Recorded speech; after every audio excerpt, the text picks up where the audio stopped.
Então, por que essa questão aqui é uma questão chave para o TEP? Primeiramente, fala sobre o tema de toxoplasmose congênita. Então, o que há de interessante é que uma mulher que teve teste positivo de toxoplasmose no terceiro trimestre. Então, foi confirmado, mas foi tratado com espiramicina. Então, o ultrassom já deu um sinal de alteração, que é a calcificação intracraniana. O que mudou ao longo do tempo foi que depois foi feito o teste no neném depois do nascimento e só deu IgG positivo, como se ele já tivesse tido contato e que foi tratado corretamente. Mas a SBP considera positivo pelo simples fato de ter exames que deram o diagnóstico da doença, independente se eles foram feitos antes ou depois da gravidez. Então, de todo jeito, a criança tem que ser tratada com o esquema tríplice, que é a pirimetazina, a sulfadiazina e o ácido fólico, para tempo de tratamento de 12 meses. Aqui nós temos outra questão que é chave para o TEP, pelo simples fato de tratar de uma doença congênita, no caso aqui o citomegalovírus, e pergunta qual que é o exame para o diagnóstico padrão ouro no bebê, que já está com sintomas. O que a gente nota aqui, que é um quadro de icterícia colestásica, então predomínio de bilirrubina direta. A gente também poderia pensar em atresias de vias biliares. Nós temos a esplenomegalia. Então a gente já tem aqui então, um quadro de surdez. A gente tem também as calcificações periventriculares, que é um quadro clássico. Então essa questão aqui seria também interessante para colocar em como aberta, perguntando o diagnóstico, perguntando a tríade, perguntando também qual o tipo de alteração, tríade clássica, e também o teste diagnóstico e o tratamento. Além dessa doença, pegar uma parte importante, que é essa questão de imagem e alterações neurológicas. Então vamos lá. Então a gente tem aqui o quadro clínico muito típico, que é a icterícia colestásica. A gente tem lesão de pele, temos a hepatoesplenomegalia e essas calcificações cerebrais que são periventriculares. E como consequência, a surdez neurosensorial. E o diagnóstico dessa doença é feita com o isolamento do vírus por PCR da urina ou saliva. Esse é o teste diagnóstico pós-natal.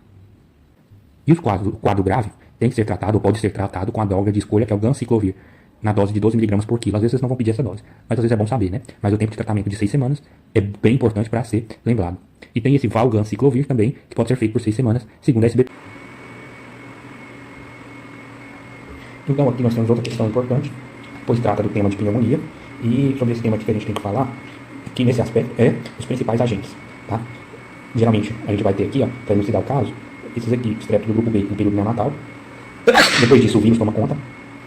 E também o pneumococo começa a aparecer como segundo caso. E depois de 5 anos, temos aqueles atípicos também, como micoplasma, clamídia e o estáfilo. Uma questãozinha que pode ser importante é do refluxo fisiológico, mas é muitas vezes fácil.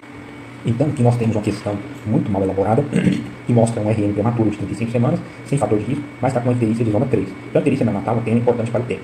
E informa que o exame colhido deu uma bilirrubina de exatamente 10, o valor, né?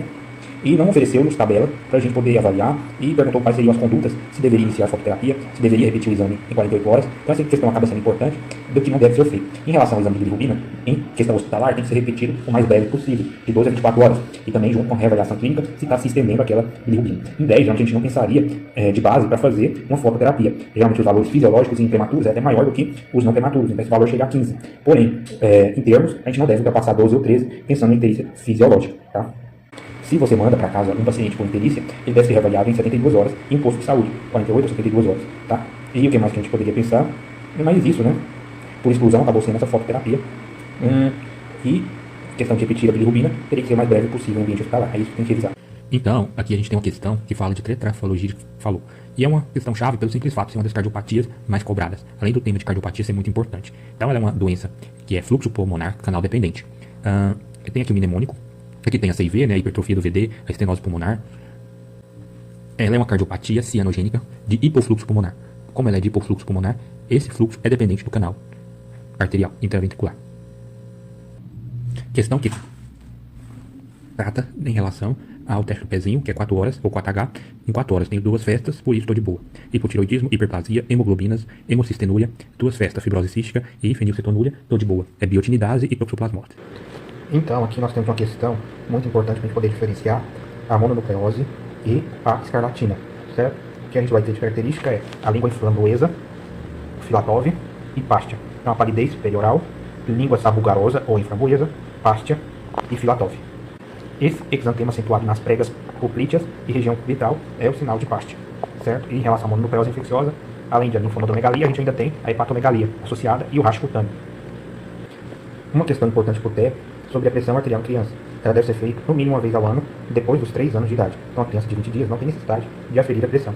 E deve ser feita uma vez ao ano, certo? Então aqui mais uma questão de urticária. Pergunta a principal causa, que é infecção viral. Então aqui nessa questãozinha, que a gente tem uma criança com atresia de vias biliares. Quadro clínico bem típico, e ele já tem 4 meses e pergunta qual que é a conduta, né? Poderia ser a cirurgia portoesplênica ou o transplante hepático. Mas eu creio que com 4 meses já não há mais cirurgia, a não ser o transplante. A conduta, que é a cirurgia de Kasai, ela é indicada em lactentes até 12 semanas de vida, 4, 8, 12, até os 3 meses, certo? Hiperpangina pode ser uma questão chave para o teste.